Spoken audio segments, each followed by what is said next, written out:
Banyak kisah karomah Syekh Abdul Qadir Jailani radhiyallahu an.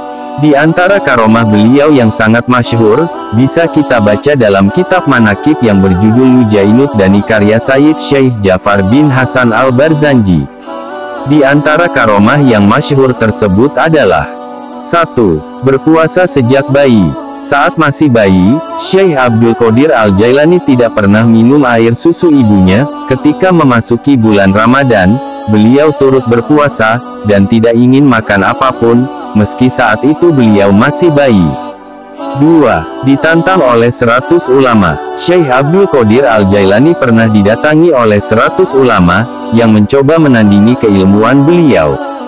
Setelah 100 ulama itu tiba di rumahnya, mereka dipersilahkan duduk, kemudian Syekh Abdul Qadir menundukkan kepala, lalu dari dada beliau keluarlah cahaya terang.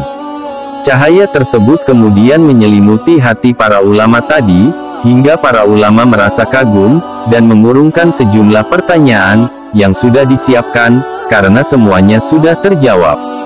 3. Menghidupkan bangkai ayam. Suatu ketika, Syekh Abdul Qadir al-Jailani berada di warung, kemudian ada seorang wanita menantang beliau, agar menunjukkan kewaliannya.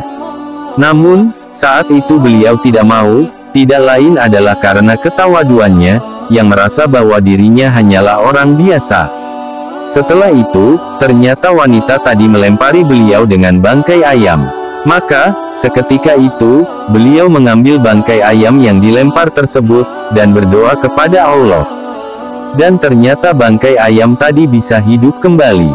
4. Berguru kepada Nabi Khidir. Pada usianya yang sudah matang, Syekh Abdul Qadir al-Jailani pernah didatangi oleh seseorang yang arif. Tapi beliau tahu bahwa orang tersebut adalah Nabi Khidir.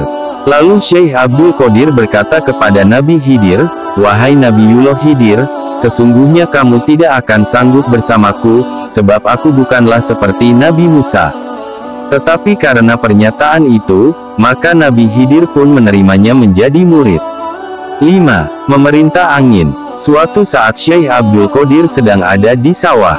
Beliau melihat seorang nenek, yang menangis karena padinya dimakan oleh burung-burung. Kemudian Syekh Abdul Qadir memerintahkan angin, beliau berkata, "Wahai angin, turunkan semua burung-burung itu, penggallah kepalanya." Maka burung-burung itu jatuh, dan satu persatu padi itu, dikeluarkan dari perut si burung, dan dikembalikanlah padi itu kepada si nenek. Kemudian Syekh Abdul Qadir kembali berdoa kepada Allah, agar burung-burung tadi bisa hidup lagi. Walhasil, burung-burung itu kembali terbang. 6. Jin ketakutan pada Syekh Abdul Qadir. Suatu saat ada seseorang yang kesurupan, kemudian dibawa kepada Syekh Abdul Qadir. Sebelum tiba di rumah beliau, ternyata orang tadi sudah sembuh, karena jin yang merasuki takut saat mendengar nama Syekh Abdul Qadir al-Jailani. 7. Berjalan di udara. Dikisahkan oleh Imam Al-Hattab, bahwa Syekh Abdul Qadir al-Jailani pernah memberikan ceramah agama. Saat itu, tiba-tiba beliau, selangkah demi selangkah menaiki udara, yang seakan-akan ada tangganya. Kejadian itu disaksikan oleh para jamaah yang hadir. Masih banyak karomah Syekh Abdul Qadir al-Jailani radhiyallahu an yang lain. Semua itu adalah keistimewaan, yang dianugerahkan oleh Allah subhanahu wa ta'ala kepada para kekasihnya. Karena itu, bukanlah suatu hal yang muskil bagi para kekasih Allah, dalam melakukan hal-hal yang mungkin dianggap mustahil, oleh kebanyakan orang awam. Wallahu a'lam bishshawab.